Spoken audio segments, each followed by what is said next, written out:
Não existe uma forma mais, talvez, eficiente de você construir uma marca de valor se não for a partir dos seus valores. Nunca subverta os seus valores para construir valor para uma marca, porque você não vai conseguir, você vai desvalorizar você e a marca. Então, eu acho que cada vez mais construir uma marca de valor passa por um exercício de entendimento sobre você, sobre cada um de nós. Eu acho que cada vez mais o mundo vai permitir pra gente não separar propósito de trabalho. E é possível cada vez mais a gente colocar o nosso propósito em perspectivas e fazer com que isso seja valor para as marcas, porque esse valor volta pra gente e a gente cria um ciclo virtuoso de vida mesmo.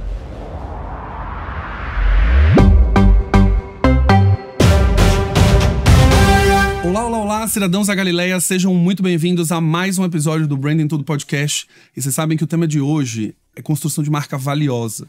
E a gente vai conversar com uma pessoa que construiu uma das marcas mais valiosas da América Latina, a marca mais valiosa do Brasil, mas eu não vou apresentar ele ainda, calma. Se você chegou aqui através do link de um amigo, seja muito bem-vindo. Eu me chamo Galileu Nogueira, tenho mais de 15 anos com construção de marca e sou fundador da Galileu Branding, uma consultoria que ajuda o seu negócio a encontrar diferenciação, posicionamento, numa metodologia que é ajustável ao seu negócio, fácil de aplicar e um time que tem uma didática incrível para aplicar branding de uma maneira fácil e muito simples. Se você acredita que esse é o momento do seu negócio, acesse galileobranding.com.br, entra lá na aba de contato e aí conta pra gente o seu desafio, que meu time vai entrar em contato com você e a gente vai trabalhar juntos com toda certeza. Hoje eu tô com um cara que trabalhou e liderou por mais de 2 décadas a construção da marca mais valiosa do Brasil e da América Latina. Se destacou sempre pela inovação e criatividade. É o fundador e CEO da All In, uma casa de estratégia criativa que tem a missão de reenergizar e potencializar marcas. Eduardo Tracanella. Ele é o fundador e CEO. Vocês sabem de que marca eu estou falando. Seja muito bem-vindo ao episódio. Muito obrigado. Obrigado pelo convite, Galileu. É um prazer estar aqui com vocês todos. Muito bom. Hoje você veio aqui para a gente conversar sobre marcas mais valiosas, né? E como construir essa marca mais valiosa no Brasil. Eu tenho falado muito, e quem é cidadão da Galileia sabe muito bem disso, quem já leu o livro também, o fato de eu valorizar muito o branding brasileiro. Eu acho que quando a gente vai conversar com as marcas, a gente sempre vê Apple, Nike, Adidas, On Running, Under Armour, todas essas marcas que fazem um excelente trabalho. Sim. Mas eu gosto muito de explorar os cases que a gente tem no Brasil e a gente fala muito pouco sobre eles. Então, eu queria que você já trouxesse, Tracanella, o que significa, então, construir essa marca valiosa no Brasil? A gente tem os rankings que indicam que elas são valiosas por uma série de cálculos. Sim. Mas, na sua percepção, o que significa construir uma marca realmente de valor? É interessante esse ponto que você traz, porque a discussão que eu sempre tive ao longo da minha carreira, com os times, com os parceiros, e num exercício interno também, é de refletir sobre o que é valor. Para mim, esse é o grande ponto, né? O que é valor de uma marca? Por que é importante isso, Galileu? Porque, no fundo, os rankings, eles são uma parte desse processo. Eles trazem uma série de análises e eles são muito mais precisos na análise do valor tangível. Então, quando você olha para todas as metodologias, e eu ao longo da carreira acabei vivenciando diversas delas, né, de formas diferentes, mas invariavelmente traz um olhar muito centrado no valor tangível de uma marca. E aí, a competitividade, a sustentabilidade do negócio, a capacidade de inovar da empresa conta muito, né? Eu sempre procurei refletir e trabalhar muito em relação ao valor intangível de uma marca, que é mais difícil de mensurar, que tem mais volatilidade, que muda mais, que varia de acordo com as gerações de forma significativa, ou seja, o que é valor para uma marca há uma semana atrás, talvez não seja no próximo mês, quando se trata de uma nova geração, por exemplo, de uma geração mais jovem, né? Mas eu sempre entendi valor de marca em relação a tudo que vai além do próprio negócio, dos resultados que saem num balanço, né? Para mim, marca é o que compõe e o que alavanca a soma desses valores e desse resultado todo.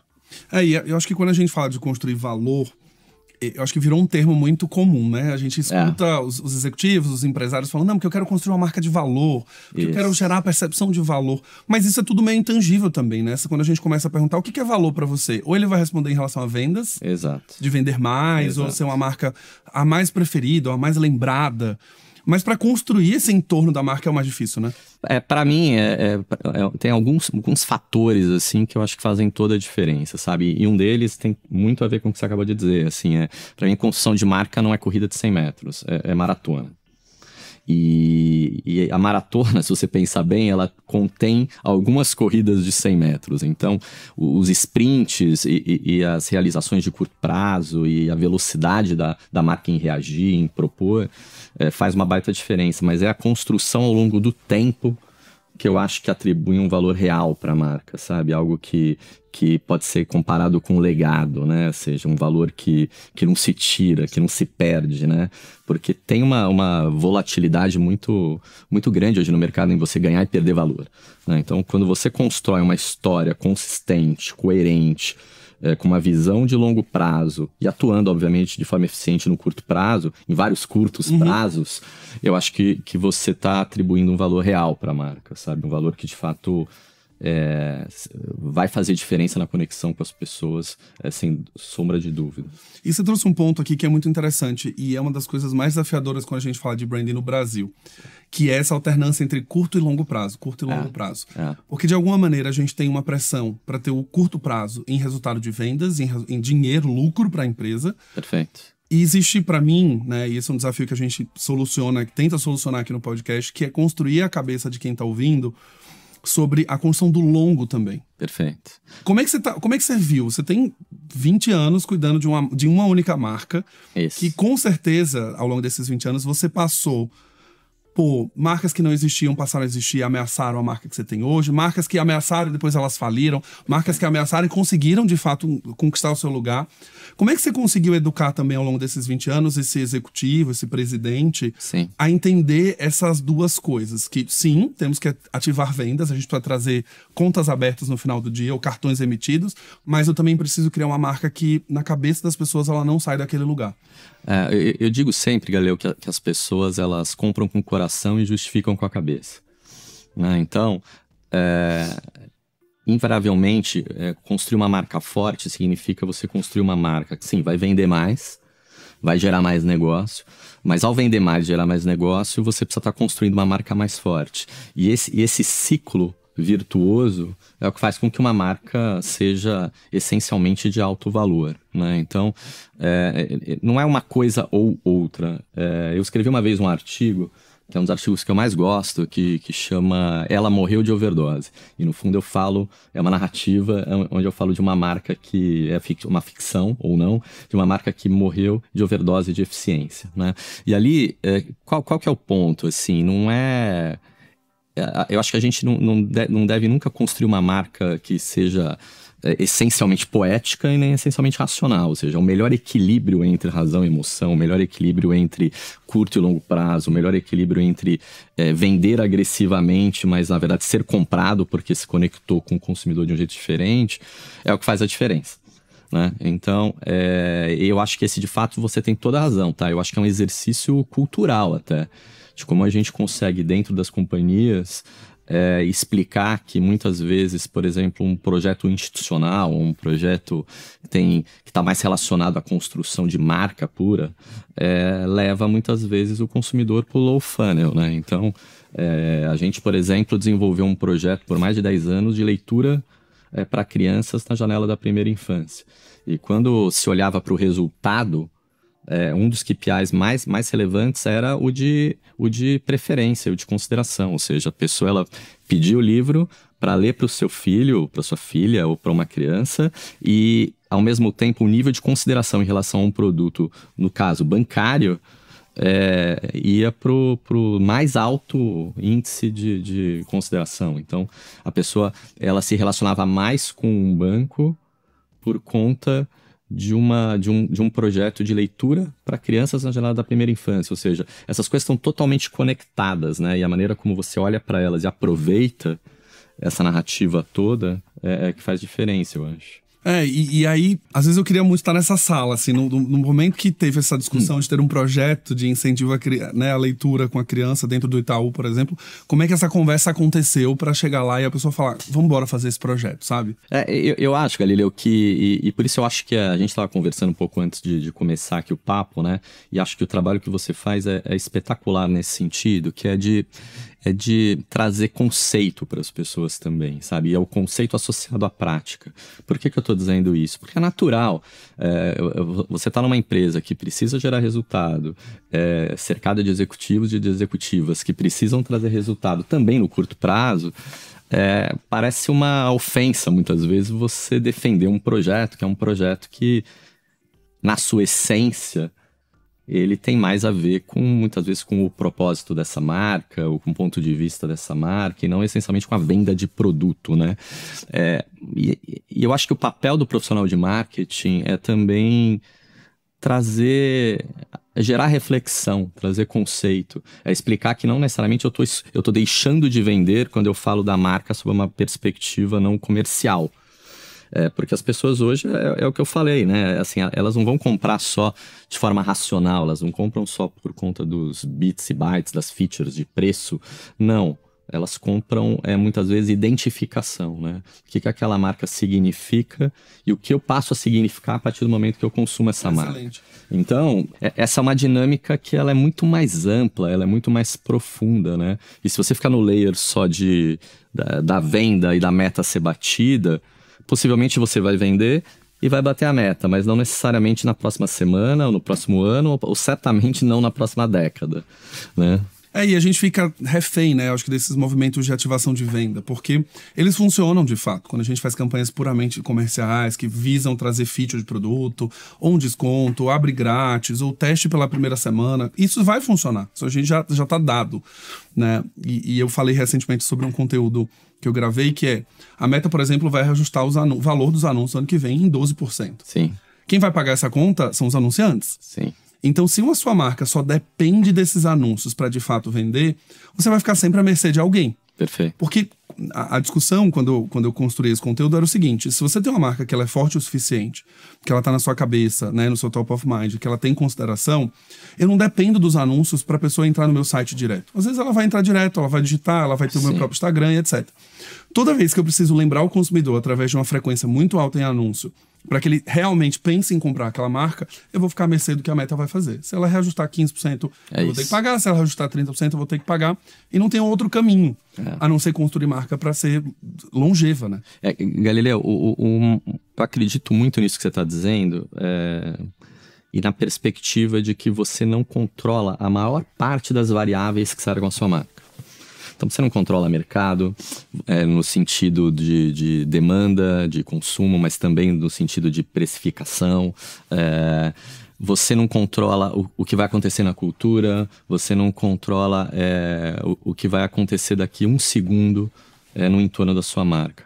Mas você pode, de alguma forma, ser mais estratégico na forma como você define o que sua marca quer ser, o que ela pode ser, a maneira como ela vai se conectar com as pessoas, a maneira como ela vai dialogar com as pessoas. Isso você controla. Isso está na mão de um profissional de marketing, de uma profissional de marca. E se você não tem o controle dessa variável, você fica à mercê de uma série de variáveis que fogem do seu controle. Então, você não faz a gestão de uma marca, você faz a sobrevivência de uma marca, ou não, né? Então, eu acredito muito no que você está dizendo e acho que cada vez mais a gente vai voltar a falar muito de marca, sabe? Então, a gente estava conversando, né, que já tem mais de 160 e tantos programas, que está há tanto tempo nessa trajetória, eu acho que vai perceber de uma maneira muito sensível que daqui a 1, 2, 3 anos vai subir uma onda de novo.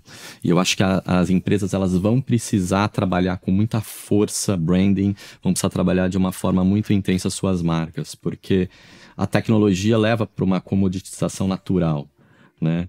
E se você não tem o dito intangível, se você não tem atributos de marca construídos de forma proprietária, né, e intensa, profunda, você vai invariavelmente ser um produto comoditizado. Genérico, né? Genérico. A gente fala muito sobre distinção, né? A criação de distintividade, que é você olhar para aquele universo de marcas e saber exatamente quem é quem e por que eu me identifico com essa ou com aquela. É isso. Né? E eu comentei recente também sobre os próprios últimos anúncios da American Eagle e da Gap, que foram um sucesso. Ontem eu estava fazendo alguns levantamentos. A American Eagle, as ações valorizaram 40% depois da veiculação dos anúncios. Um recorde de novos clientes para a marca em compra de e-commerce. E a própria Gap também trouxe uma leva de quase 20 milhões de views nos vídeos da campanha orgânicos nos 3 primeiros dias. Sim. Quando a gente olha para o sucesso, tem uma série de táticas de marketing, mas no final do dia, foram 2 marcas que tiveram posicionamentos muito distintivos. A American Eagle trouxe um discurso bem americano, que por uns foi considerado muito eugenista, para falar coisa do gene, né, da raça branca, etc. Mas de alguma maneira ela saiu daquele lugar insosso, que eram marcas de moda, que tem pessoas no fundo cinza, falando aquele discurso de ficar bonita, de ficar sexy. E ela foi lá e falou, cara, eu vou comprar um discurso controverso, mas que vai chamar atenção e vai gerar conversa sobre mim. Perfeito. Né? E a Gap fez a mesma coisa. Trouxe um grupo mais adolescente, trouxe a dança como território da marca e criou um distintivo ali que eu vou falar de conforto e jeans ao mesmo tempo. Sim. Cidadãos, uma pausa rápida para te contar uma novidade. Sabe como é que eu cheguei aqui no estúdio hoje? De carro blindado e com um chofer que me pegou em casa e me deixou na porta do estúdio, trazendo o máximo de conforto e o máximo de segurança. E sabe por que eu fiz isso? Porque agora eu tenho um novo parceiro chamado Rino, um aplicativo para Grande São Paulo, que faz o transporte através de choferes, motoristas experientes e profissionais, que leva você da sua casa até o seu trabalho ou até a gravação como eu tô aqui, em que você pode trabalhar com o seu computador, você pode usar seu celular com toda a segurança de um carro blindado. Se você quer desfrutar dessa experiência, use o cupom BRANDINTUDO, você vai ganhar R$30 para poder fazer a sua primeira corrida e entender o sinônimo de segurança. Empresas como BTG Pactual, Vivo e agora a Galileu Brand estão usando esse serviço para ficar muito mais tranquilo, quando principalmente eu preciso trabalhar ao longo do trajeto, mandar alguns e-mails, responder algumas coisas e ter o máximo de conforto e segurança. Então acessa lá, o link está na descrição para você fazer o seu cadastro também e usar o seu cupom BRANDINTUDO para ganhar R$30. Eu queria falar de construção de longevidade, que eu acho que é uma das coisas que eu escuto muito pouco. A gente tem ouvido muito construção de marca, é fácil construir uma marca hoje. No Brasil, empreender é para você, todo mundo pode empreender, né? A gente tem uma geração de novos coaches e influencers falando tanto sobre empreender, de não depender do seu CLT, etc. Sim. E eu vejo muito essa discussão de curto prazo, né? De você construir uma marca para vender agora, para vender nos próximos 5 anos. Você liderou uma marca que tem 100 anos, que é o Itaú. Você passou 20 desses 100 anos. A gente tem no Brasil 3 outras marcas que eu quase nunca ouço falar em palestras. A gente tem o Granado, que tem mais de 150 anos. Tem a Tramontina, que tem mais de 100 anos. E o Chamate também. Excelente. Que algumas vezes a gente esquece que o Chamate é brasileiro, né? Um dia desse eu fui fazer uma pesquisa sobre isso. Pra mim, o Chamate era uma marca da Coca-Cola Company e é uma marca curitibana que foi comprada pela Coca-Cola Company muitos anos atrás. Pra você que gerenciou uma marca, que tem toda essa longevidade, qual que você acha que é o... Fala do segredo, mas eu quero entender com você o que você viu ao longo dos 20 anos que no final do dia nada mudou, que isso se manteve consistente, que não tem fórmula mágica, não tem nada... feijão com arroz, sabe? Eu gosto sempre de ouvir isso. A gente tem marca tentando fazer tanta pirotecnia e pirueta. E quando você estava dando os 2 exemplos, né, anteriores, internacionais, e agora você trouxe esses 3 excelentes exemplos de marcas brasileiras, super bem geridas, né? Interessante, eu não tinha parado para olhar para essas marcas e de fato elas precisam ser olhadas, são bons cases. Tem algo que para mim é condição de sucesso ou não para a construção de uma marca no médio e longo prazo, que é consistência, coerência, né?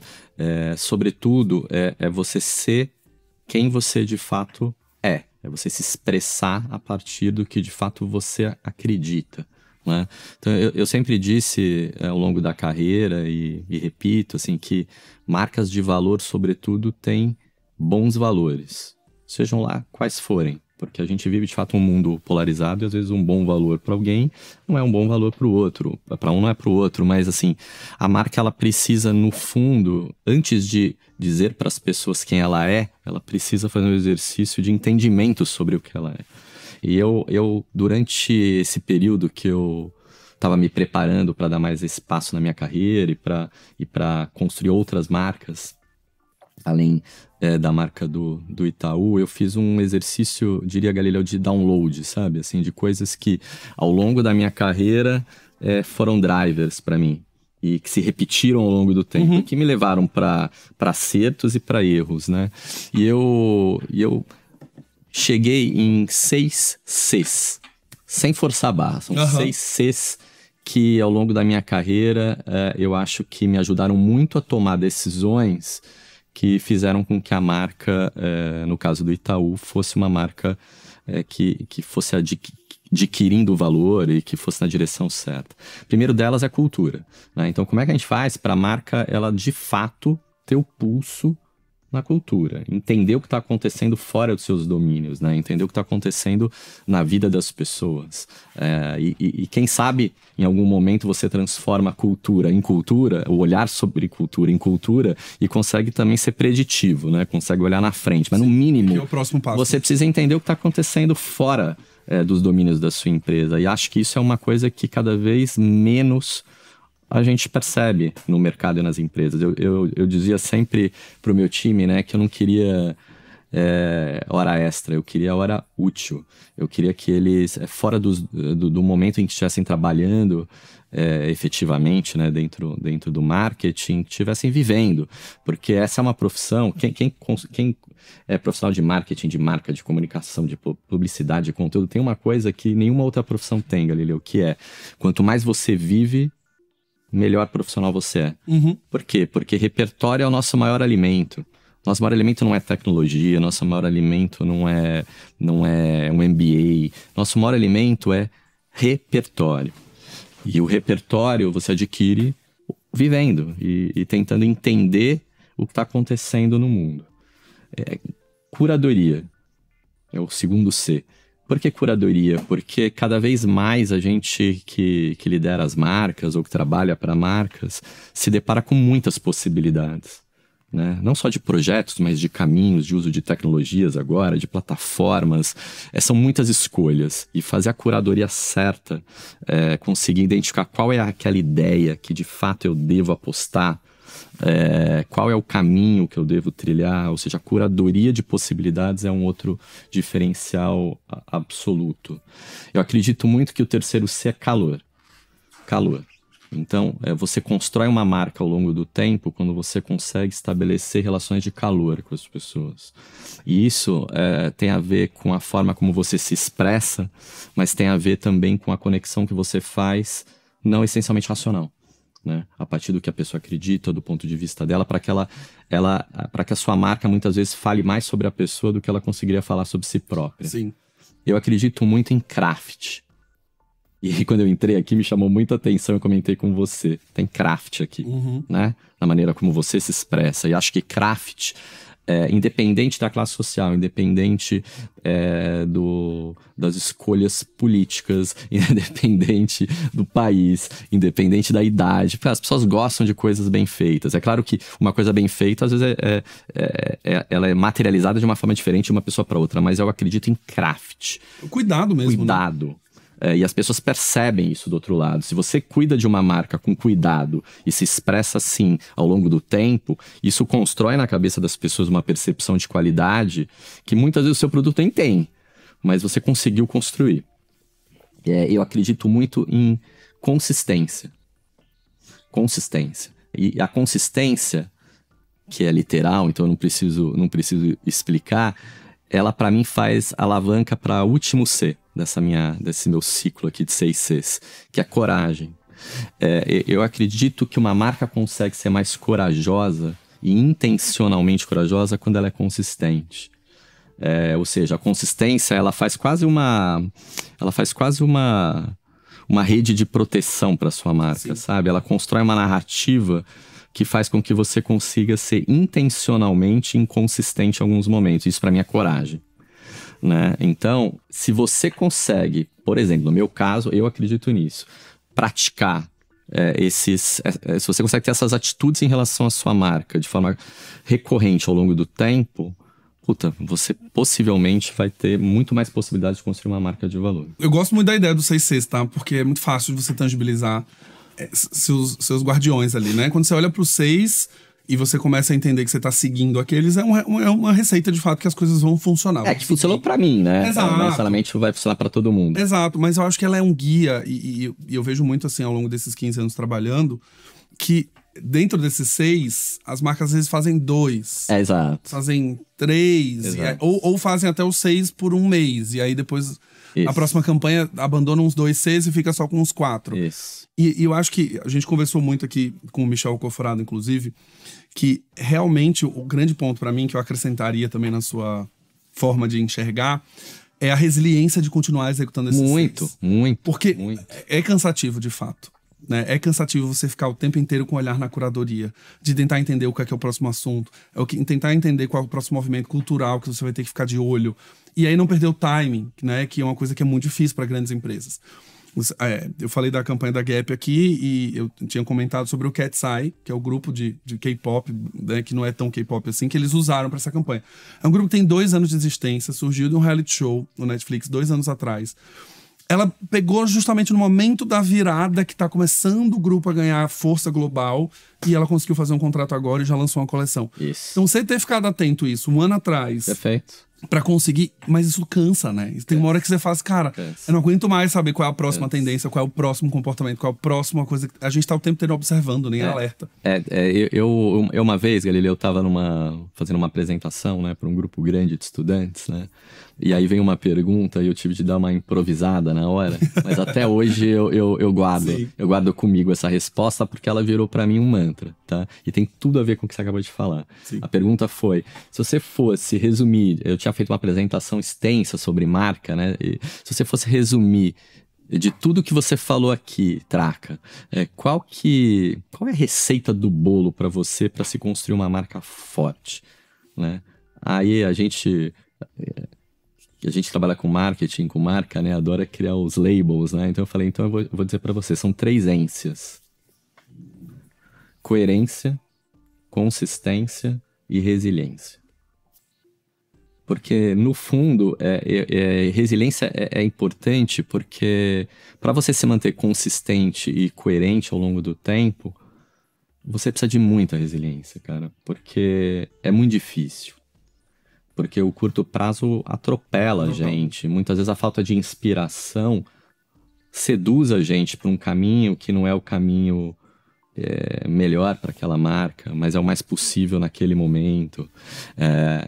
A gente lida muitas vezes com os personogramas, né? Ou seja, mudam as pessoas, seja dentro da sua empresa, seja no seu time, seja nos parceiros. E essas pessoas todas querem trazer, por exemplo, o seu olhar sobre a marca, né? Que não necessariamente é o que a marca é. Uhum. E você se manter, então, resiliente, se manter fiel àquele caminho, é um exercício, de fato, louvável, sabe? E são pouquíssimas as marcas que conseguem. Eu dei um exemplo há pouco tempo atrás, no LinkedIn da Nike, né? Que é um exemplo, de certa forma, já batido. A gente já sabe o que a Nike faz de bom, o que ela não faz tão bem. Mas eu acho incrível a forma resiliente a partir da qual ela constrói o seu posicionamento, né? Que é o Just Do It, né? E ela fez agora... eu vi muita gente dizendo que ela mudou o seu posicionamento. Ela não mudou o seu posicionamento. O que ela fez agora foi colocar uma nova camada, né? No posicionamento para se conectar com as gerações mais ansiosas, enfim, e que muitas vezes não tem a paciência para obter o resultado, no caso de performance, né, no médio e longo prazo, e é uma geração talvez mais curto prazista nesse sentido, né? Então eu acho que a Nike, ela consegue, por exemplo, ela consegue construir a narrativa do Just Do It e colocar camadas nessa narrativa que são muito consistentes, mas ao mesmo tempo tem muito pulso da cultura de uma forma como poucas marcas fazem, né? Então, para mim, é um bom case sobre essa ótica. Geralmente, a gente olha para a Nike sobre outras óticas. Eu acho que essa ótica da resiliência é muito interessante. E quando a gente pega o olhar, né, de Nike, acho que Nike é um exemplo muito bom, porque ela vem perdendo o seu reinado em algumas categorias. Exato. De uma marca, a gente olhando pra trás, fala, cara, ela nunca vai perder, porque ela sempre executou muito bem, Exato. sempre esteve muito conectada. E essa resiliência que a gente fala é justamente por isso, porque você pega uma on-running que surge e ela derruba uma pessoa que estava ali há muitos anos dominando aquela categoria, estava tranquila, suave. É isso. E uma marca vem, muda o jogo, se conecta um pouco melhor com a cultura, se conecta um pouco melhor com essa geração, faz uma narrativa que se conecta mais com o espírito do tempo, e é essa marca que era centenária, ela agora perde uma relevância. E o que acontece, Galileu, muitas vezes nas empresas, é que você tá numa situação dessa e surge um competidor e você joga tudo fora. Parece que tudo que você fez até então tá errado. Sim. Que você precisa reagir ao concorrente ou ao novo entrante de uma forma totalmente diferente. Não necessariamente é isso. Então também, a gente falou de resiliência aqui, mas também existe um exercício de calma, sabe? Por quê? Porque as marcas cada vez mais vão viver num ambiente hostil de competição. Porque elas competem com tudo. Antigamente, um banco competia com um banco. Uma empresa de telefonia competia com uma empresa de telefonia. Eu aprendi ao longo do tempo a levar uma marca brasileira que não se bebe, não se dirige e não se faz outras coisas tão legais quanto para um festival de música, para uma Copa do Mundo. E a maneira como você vai fazer a sua marca acontecer nesses momentos não pode ser exatamente como as outras marcas vão estar se comportando. Assim. Qual é o seu jeito de contar aquela história? Qual é o seu jeito de trilhar aquela narrativa? Né? Eu, ao longo do tempo, aprendi na prática, né, que as pessoas muitas vezes elas consomem uma marca por uma questão de identificação. Eu dei um exemplo há um tempo atrás que eu acho que ainda hoje vale, né? Eu sou Apple maníaco, adoro Apple, e teve uma época onde tinha uma defasagem muito grande entre a bateria de um Apple e de um Android. Hoje em dia não é mais assim, mas já foi. E eu dizia para a plateia, assim, lembro fazendo uma apresentação sobre marca, eu falava, olha gente, eu acabei de ter filhos pequenos, eu preciso estar sempre alerta, assim, eu me preocupo muito em estar disponível para eles. O que faz eu trocar um celular que tem uma bateria que dura menos por outro que dura menos e outro, e não comprar um celular que tem uma bateria que vai durar de maneira infinita, né? O que faz... Você falou de esporte, né? Que faz uma pessoa escolher entre Adidas, Nike, enfim, são produtos muito próximos. Sim, de performance. Que aquela marca diz sobre a gente algo que nem a gente saberia dizer, né? Quando você não se enxerga portando determinado produto, quando você não combina com aquilo. E vão perguntar para você racionalmente isso, você não vai saber explicar.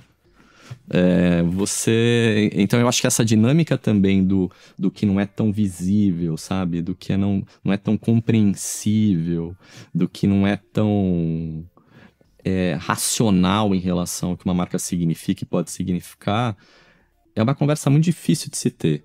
Mas quando você consegue ter essa conversa, seja para dentro da empresa, seja para o consumidor, você constrói marcas absolutamente mais fortes, sabe?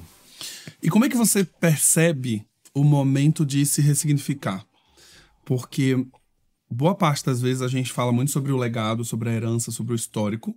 E eu concordo, eu acho que quando a gente tem uma marca que tem uma história para contar, e ela já tem tradição, principalmente, é uma coisa que um novo entrante não consegue construir, né? 85 anos de existência, ele não é derrubado por um novo entrante de maneira muito simples, muito fácil. Sim. Né? Eu tive essa conversa com o time da Jeep, a Galileu foi contratada para ajudá-los a fazer o planejamento de 2026, e existiu uma preocupação com as marcas chinesas, por exemplo, né? Como todo mercado automotivo está preocupado. Perfeito. E eu sempre reforçava isso, gente, mas a Jeep tem 85 anos globalmente. É isso. No Brasil, as chinesas têm 3 anos, 4 anos. Então, calma também. A gente tem um histórico que o consumidor valoriza, né? Ele tem uma tradição, ele tem uma forma de fazer, uma forma de construir, uma identidade, principalmente marca Jeep, que tem uma construção de liberdade e aventura que ninguém tem, o mercado não consegue fazer igual. Mas, ao mesmo tempo, eu também conversava e provocava de falar, será que o significado de liberdade e aventura que a Jeep criou, isso, ele ainda significa o que significou ao longo dos 85 anos? Perfeito. né? E é uma provocação que a gente, como consultoria, tem que fazer, que é qual é o significado de liberdade agora? Isso. E me pareceu em algum momento que existia uma coisa meio assim, mas eu não sei se é agora a hora de mudar. Você ficou, né, passou por um reposicionamento agora, né, depois de 100 anos de existência, dentro do Itaú, e ele teve que trazer um update para refletir um novo momento da marca, um novo momento para os próximos 100 anos. Qual foi o indicativo que você falou assim, não, agora é a hora da gente atualizar esse discurso? É ótimo esse ponto que você trouxe. Eu concordo muito com o que você falou sobre Jeep. É um bom exemplo. Eu acho, Galileu, que a gente precisa... Eu penso nisso sobre a ótica pessoal, profissional, mas também sobre marcas, tá? A gente precisa aprender muito nesse sentido, com as marcas de tecnologia, né? E com os aplicativos que se atualizam sem frescura, sem tanto dilema, mas de um jeito consistente para ser um melhor produto ao longo do tempo. Eu vou explicar melhor. Eu acho que chega a hora de você se atualizar e de você eventualmente fazer algum ajuste no seu posicionamento, na sua narrativa, quando isso deixa de ser relevante para as pessoas. Por que eu dei o exemplo do aplicativo? Porque se o aplicativo não se atualiza, ele vai continuar possivelmente, porque a gente não tem... Pelo menos eu não sei se é todo mundo, na verdade, mas eu fico com os meus aplicativos no celular, na página de início, um monte deles, mas uma boa parte deles eu não uso há 3, 4, 5 anos. Agora, então o que eu quero dizer, a sua marca ela vai continuar na prateleira, sua marca pode continuar até no guarda-roupa da pessoa, na garagem, na vida da pessoa, mas a pessoa não vai mais usar, porque você não tem relevância. Então, eu acho que esse é o exercício é um exercício até de humildade, sabe, da marca, em entender que em determinado momento, aquele discurso que deu certo durante muito tempo se tornou mais relevante para você do que para as pessoas, né? E aí é a hora de você atualizar, aí é a hora de você rever o caminho. Eu vou dar um exemplo, por exemplo, qual é a relevância de uma marca fazer 100 anos para as pessoas? Para a marca é enorme, porque é um momento espetacular. Uhum. Mas e para as pessoas? Então, por exemplo, esse era o nosso questionamento. Como a gente faz com que os 100 anos de uma marca, de um banco, seja relevante para as pessoas? Qual a história que a gente tem para contar aqui, né? E acho que esse é um exercício que as marcas vão precisar fazer, talvez cada vez com mais frequência e numa velocidade maior. Porque as coisas estão mudando, obviamente, também numa velocidade e numa frequência muito maior, e a chance da sua marca ficar relevante só para você é enorme. Só para quem trabalha dentro. Só para quem trabalha. E às vezes nem para quem trabalha dentro da empresa, tá? Esse é um outro exercício também importante, né? Sim. Porque hoje as empresas elas são compostas de múltiplas gerações, né? E cada vez mais vai ser assim, né? E que tem relação com o trabalho totalmente diferente, com propósito, etc. Então, eu acho que cada vez mais as marcas, ao mesmo tempo que eu defendo consistência, eu defendo que as marcas são organismos vivos. E elas precisam entender que cada vez mais ser um organismo vivo carrega consigo também o desafio de uma atualização muito maior, muito mais frequente, né? Porque elas fazem parte da nossa rotina, né? Eu acho que... Se quiserem fazer parte da nossa rotina. Exato. E o Alcofrado fala muito sobre isso, você trouxe muito aqui o exemplo também, né? De que as marcas dizem coisas sobre nós, e o Alcofrado falou isso no último episódio, né? As marcas poupam tempo. Usar coisas e ter produtos que estão junto com a gente significam muitas coisas para as outras pessoas. Isso. Né? E eu acho que para se manter relevante, eu fiz um exercício uma vez dando aula também, a Coca-Cola atualiza seu posicionamento a cada 5, 6 anos. Perfeito. Ela não muda a sua essência de quem ela é, o que ela acredita, os seus valores, mas ela muda a forma como ela se relaciona com aquele momento de sociedade, do tempo, etc.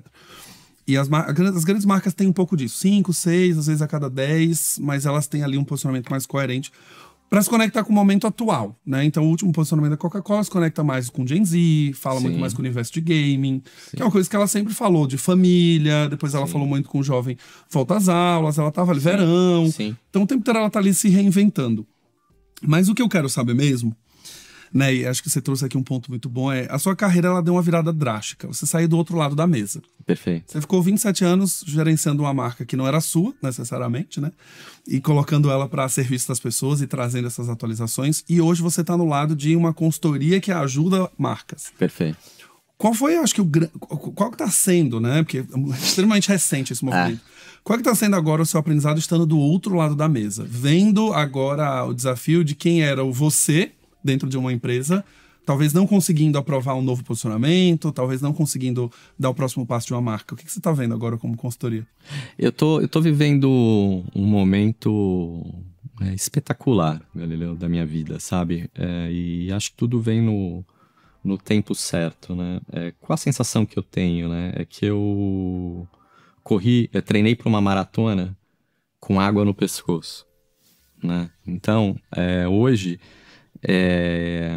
eu acho que você cuidar por tanto tempo de uma marca no Brasil, né? De um banco, construindo com as pessoas uma relação de fato pautada, né? Na conexão também emocional, te traz uma experiência, né, e uma possibilidade de transferir esse aprendizado para outras marcas que é incrível e que está me deixando a cada dia mais feliz e mais entusiasmado, sabe? Quando eu tomei a decisão, né, de não optar pela carreira executiva novamente, sentando numa cadeira de CMO, de marketing, mas optar por empreender foi muito a partir do propósito de ajudar outras marcas do país a serem icônicas.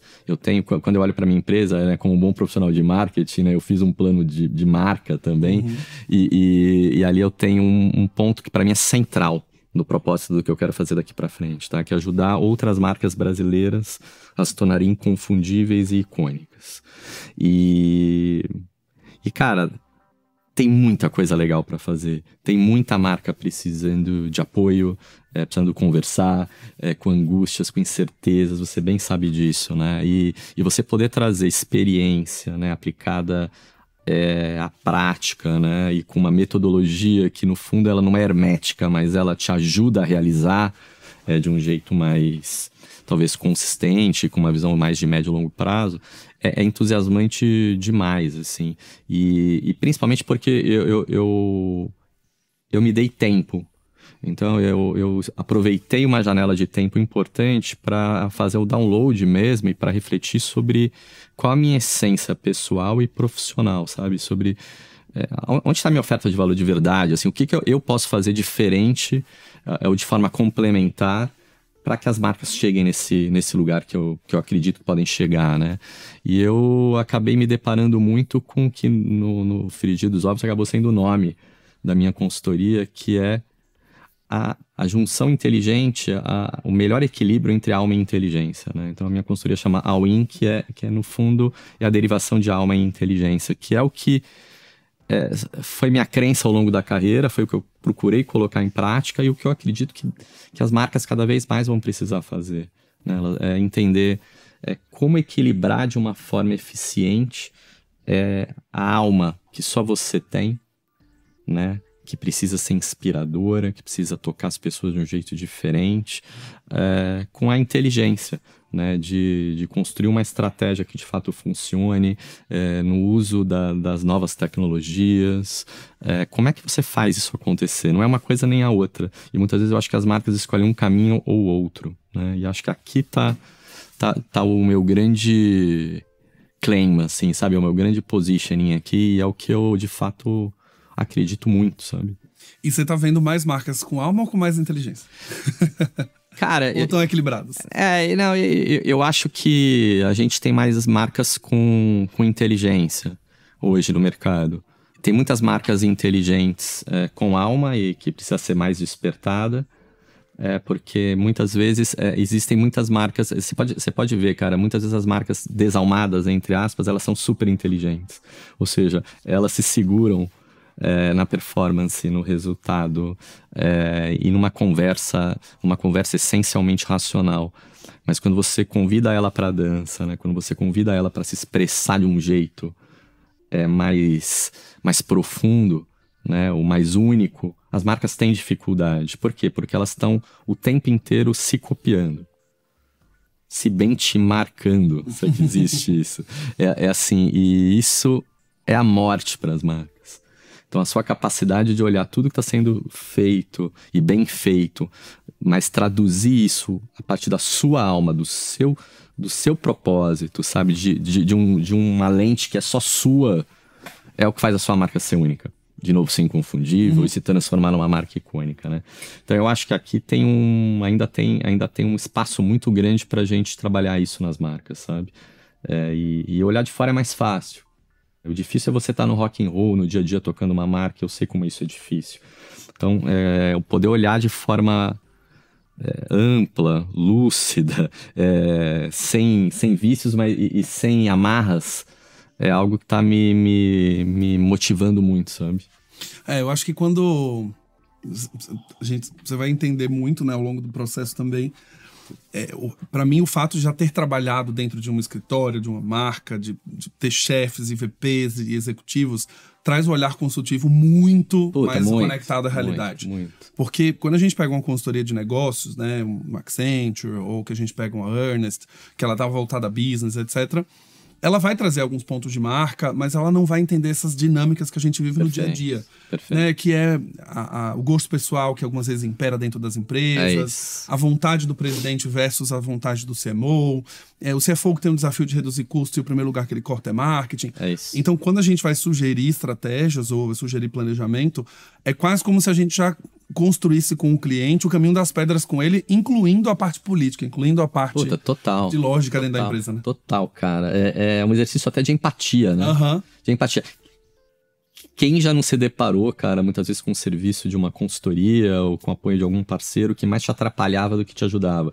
Que você não sabia o que fazer com aquilo, né? Durante e depois, né? Então, o exercício de empatia, que eu acho que quem já passou por isso pode colocar em perspectiva, faz uma diferença enorme para se conectar mesmo com as pessoas, sabe?